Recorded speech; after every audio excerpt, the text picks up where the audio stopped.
गुरु ब्रह्मा गुरु विष्णु गुरुर्देवो महेश्वर गुरु साक्षात् परम ब्रह्म तस्मै श्री गुरुवे नमः।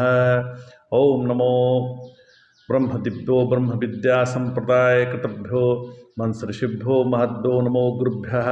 सर्वोपल्लवरहित प्रज्ञानघनः प्रगद्धो ब्रह्मेवामस्मि। ओम नारायणं पद्मं वसिष्ठं शक्तिं च तत्पुत्रं पराशरं च व्यासं शुकं गौडपदं महान्तं विगुन्द्रमथाच शिष्यं श्रीशंकराचार्यमथात् पद्पादं च हस्तामलकं च शिष्यं तं तोटकं वर्तिकारमन्ना सद्गुरुसंतो मानतोऽस्मि। श्रुतिस्मृतिपुराणानाम् आलयं करुणालयं नमामि भगवत्पादं शङ्करं लोकशङ्करं। शङ्करं शङ्कराचार्यं केशवं बादरायणं सूत्रभाष्यकृतो वन्दे भगवन्तो पुनः पुनः। ईश्वरो गुरुरात्मेति मूर्तिभेदविभागिने व्योमवप्ताय देहाय दक्षिणामूर्तये नमः। ओम श्री गुरुभ्यो नमः। ओम श्री परमात्मने नमः। हम लोग गीता का आज से 6वां अध्याय का प्रारंभ कर रहे हैं। मतलब आज से 6वां अध्याय का अध्ययन करेंगे। देखिए, भगवान कहते हैं कि वासनाओं को त्याग करने वाला ही योगी और सन्यासी है, केवल कपड़ा रंगने वाला नहीं। यह चारों ओर ही कर्म करता हो, पर कर्म करते हुए भी नहीं करता है। मतलब जो योगी है वो चारों ओर तो दिखता है कि कर्म ही कर रहा है, लेकिन वो कर्म करते हुए भी नहीं करता है। मतलब वो कर्तृत्वाभिमान का त्याग कर दिया है, वह योगी है। क्यों योगी है? इसलिए योगी है, वह इसलिए योगी है कि कर्म करता है पर आश्रितः न भवति। कर्म फल का आश्रय नहीं लेता और कर्म में सब कर्म नहीं करता। कार्य कर्म करोति, जो कर्तव्य कर्म है उसी को करता है। तो भगवत गीता में आप जो खोजिए वो मिल जाता है। बाल गंगाधर तिलक जी को उसमें कर्म का सिद्धांत मिल गया, भक्त को भक्ति मिल जाता है, योगी को योग मिल जाता है, और सुखियों को सुख मिल जाता है, और दुखियों को दुख मिल जाता है। अब आपको क्या मिला ये आप ही जाने। एक बात सदैव ध्यान रखने योग्य है कि जो प्रसन्न चित्त है उसी को परमात्मा उपलब्ध होते हैं। जो प्रसन्न चित्त है उससे ही परमात्मा प्रकट होते हैं और उसी को परमात्मा उपलब्ध होते हैं। तो सबको नहीं होते। दुखित आदमी को एकदम नहीं होते। इसलिए कहा गया है प्रसन्न चेतसः ब्रह्मभूत प्रसन्नात्मा न सोचती न कांक्षति। जो परमात्मा संग एक हो गया है वह मस्त है, वह प्रसन्न है। हम जो भी करें पर हमारा मन का संतुलन न बिगड़े, हमारे अंतःकरण पर एक भी विक्षेप न आवे, तब जाकर हमने भगवत गीता का अध्ययन किया है महाराज। नहीं वही चुना, नहीं तो वही चुना और खैनी बस रगड़ते रहिए, कुछ होने वाला नहीं है। इसलिए समत्वम योग उच्यते। जैसे शरीर को संवारा जाता है सुंदर लगने के लिए, वैसे ही मन को संवारना आवश्यक है, उसे सुंदर बनाना है। जैसे शारीरिक स्वास्थ्य आवश्यक होता है, उससे 1000 गुना ज़्यादा मानसिक स्वास्थ्य का होता है। जिसका मन स्वस्थ नहीं है वह स्वयं भी प्रसन्न नहीं रहेगा और दूसरे को भी प्रसन्न नहीं देखेगा और दुखित हो जाएगा। जो व्यक्ति स्वयं दुखी है किसी और को सुखी देखकर और दुखी होता है। यह सब अपने मन का खेल है। इसलिए मन को संवारना है, निखारना है, सुंदर बनाना है। इस 6वें अध्याय में भगवान इस मन को ठीक करने की प्रक्रिया बतला रहे हैं। इस अध्याय में भगवान मन को कैसे ठीक करना है उसकी प्रक्रिया बतलाए हैं। 5वें अध्याय में भगवान ने यही बताया कि हम कर्म कर रहे हैं तो उससे हमारा अंतःकरण शुद्ध हो रहा है या नहीं।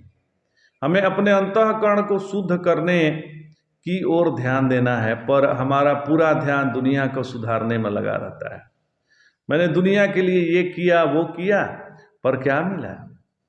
अरे किसने कहा था दुनिया के लिए करने को?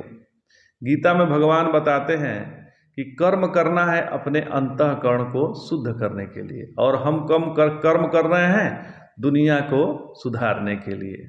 ध्यान दीजिएगा, जो व्यक्ति सेवा करके दुखित होता है उसने कभी सेवा करी ही नहीं। सेवा भी करे और कहे कि हम करने से क्या फायदा है। तो कल एक बुढ़ऊ आए थे हमारे यहाँ, हमसे मिलने के लिए, मिलते ही अपना दुखड़ा रोने लगे। कहने लगे कि मैं पूरे परिवार के लिए क्या कुछ नहीं किया, बच्चों को पढ़ाया लिखाया, पाल पोस कर बड़ा किया, उसकी शादी कराई, पर अब मुझे कोई पूछता ही नहीं। सब चाहते हैं कि मैं अपने घर से चला जाऊं, अब मैं क्या करूं, ऐसा कह कर रोने लगे। तो कौन कहा था इनसे करने के लिए? और जब ये किए तो आप ही हैं महाराज, तो उसका फल भी आप ही को मिलेगा। ध्यान दीजिएगा, यह जो हम करते हैं, कहीं हम कर्म करते समय अपने अहंकार की पूर्ति तो नहीं कर रहे हैं। हमें अपने मन का ध्यान रखना है, दुनिया का नहीं। दुनिया का ध्यान जिसने दिया है वह फंसा है और वही रोया है, वही रोता है। 5वें अध्याय के 27वें श्लोक में भगवान ने ध्यान योग का वर्णन किया है, वहाँ से आरंभ हुआ है। उसी का विशेष रूप से वर्णन जो है 6वें अध्याय में श्लोक 13 और 14 में हुआ है। उसी के लक्षण, पद्धत और फल का वर्णन के लिए अब 6ठा अध्याय का भगवान आरंभ करते हैं। तो जो भगवत प्रत्यर्थ निष्काम भाव से श्रौत स्मार्त कर्म करके अपने अंतःकरण को शुद्ध कर लिए हैं, वही इस योग के अधिकारी हैं। वही श्रवणादि के द्वारा तत्व ज्ञान प्राप्त करते हैं। अतः मुमुक्षु को श्रद्धा भक्ति पूर्वक वैदिक कर्म और भगवत भक्ति में तत्पर रहना चाहिए। जिसने वेदांत का अध्ययन और निष्काम भाव से कर्म एवं उपासना का अनुष्ठान किया है, वास्तव में वही सन्यास का अधिकारी है। जिसे स्त्री पुत्रादि कुटुंबियों से मिलने की स्वप्न में भी रुचि नहीं होती, ऐसा जिज्ञासु ही सन्यास का अधिकारी है, और वास्तव में वही योगी है जिसका कभी किसी पाप में प्रवृत्ति नहीं होती। ऐसा जिज्ञासु ही योगी है, भले ही वह गृहस्थ हो। 5वें अध्याय में भगवान अपना स्वरूप बतलाया है, अब अपनी प्राप्ति का साधन बतलाते हैं। भगवान उवाच अनाश्रितः कर्म फलम कार्यम कर्म करोति यः न सन्यासी च योगी च न निरग्निर्न चाक्रियः। अर्थात जो कर्मों के फल में आसक्ति न रखकर अपने कर्तव्य कर्म करता है वही सन्यासी है और वही योगी है। अग्नि या कर्म का त्याग करने वाला नहीं है। मतलब जो अग्नि या कर्म का त्याग कर दे वह योगी या सन्यासी नहीं है। योगी सन्यासी वह है जो कर्मों के फल में आसक्ति न रखकर अपने कर्तव्य कर्म करता है, वही सन्यासी है और वही योगी है। यहाँ निरग्नि शब्द में कर्मकांड का त्याग कहा गया है, और क्योंकि कर्मकांड में अग्नि को साक्षी किया जाता है, निष्क्रिय शब्द से तात्पर्य है कि अपने देह निर्वाह के लिए कोई क्रिया ना करे, भिक्षा मांग कर खाए, ये दोनों विशेषण सन्यासी के लिए, परंतु वास्तव में निरग्नि और निष्क्रिय तो आत्मा ही है। यहाँ निष्काम कर्म की स्तुति की गई है, सन्यास की निंदा नहीं है।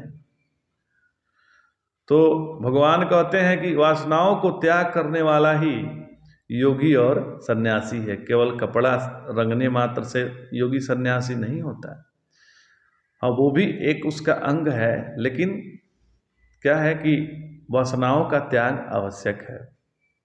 यह चारों ओर कर्म ही कर्म करता है, पर कर्म में वह फंसता नहीं है। मतलब वो कर्तृत्वाभिमान का निर्माण नहीं करता अपना।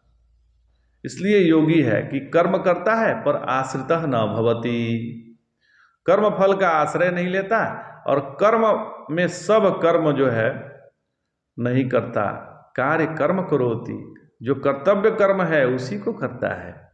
यह भगवान कर्म के साथ कार्यम जोड़ दिया है। इसका अर्थ है कि कर्म योगी लोग यह समझते हैं कि अंट संट कुछ भी करो, कार्य कर्म करोति। इसका तात्पर्य यह है कि जो शास्त्र विधान से प्राप्त है, जो शास्त्र द्वारा प्रमाणित है, वही कर्म करता है। निषिद्ध और काम्य कर्म नहीं करता। कार्य वही है जिसका पालन नहीं है। नहीं करने से प्रत्यवाय का श्रवण होता है। अकरणे प्रत्यवाय श्रवणम काम्य कर्म होता है। स्वर्ग आदि की प्राप्ति के लिए अंट संट कर्म करते हैं, लौकिक लाभ के लिए, किंतु योगी नित्य और नैमित्तिक कर्म ही करता है, कर्तव्य कर्म करता है। जीविकार्थ कर्मों को करने से पाप लगता है, किंतु धर्मार्थ कर्मों को न करने से पाप लगता है। यदि वह स्वाध्याय छोड़ दे, यज्ञ करना छोड़ दे, दान देना छोड़ दे, तो इससे उसको पाप नहीं लगता, क्योंकि धर्म में जीविकोपार्जन के लिए धर्म और अंतःकरण की शुद्धि के लिए धर्म, ये दो विभाग हैं। इसलिए जिस कर्म के परित्याग से प्रत्यवाय लगता है वह कार्य कर्म है, वह कर्तव्य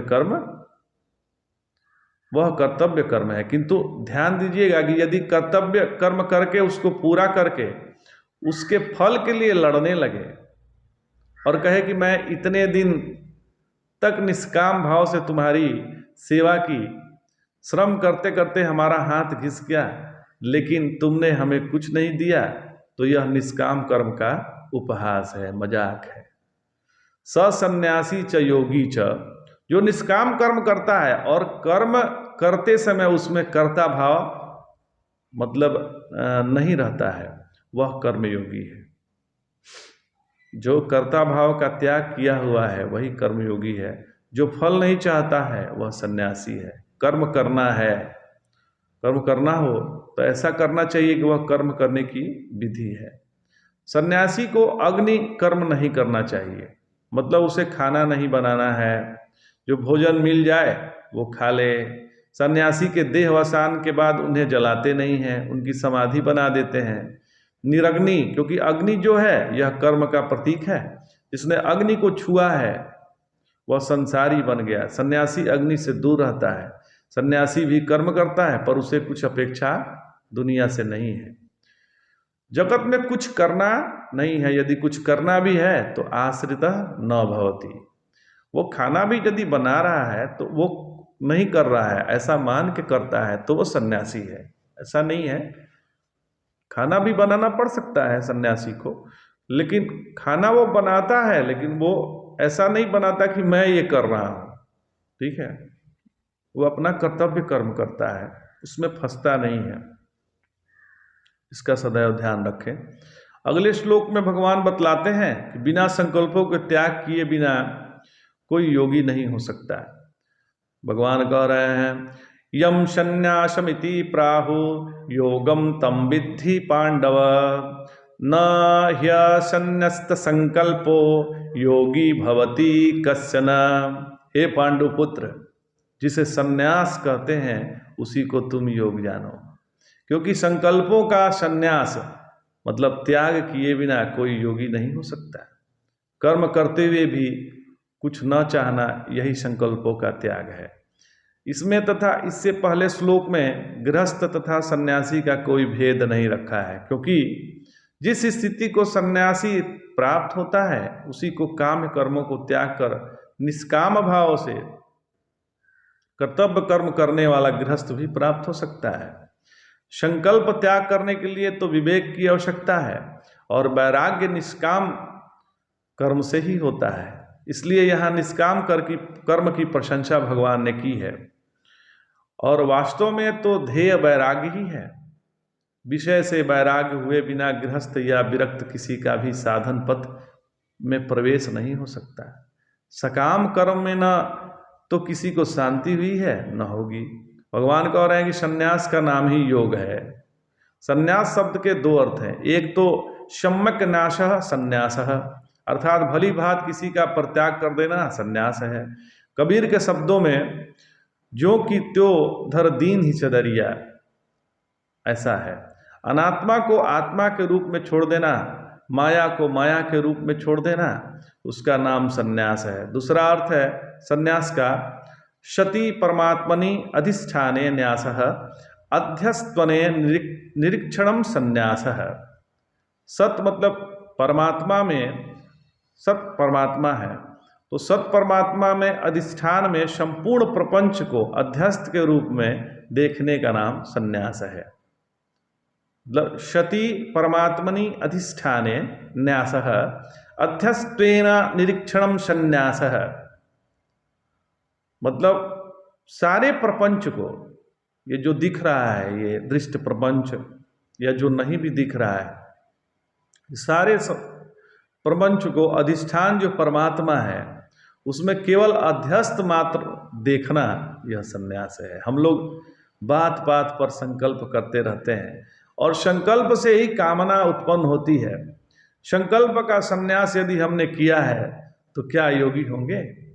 संकल्प माने काम का बाप, यह तो सर्व प्रसिद्ध है।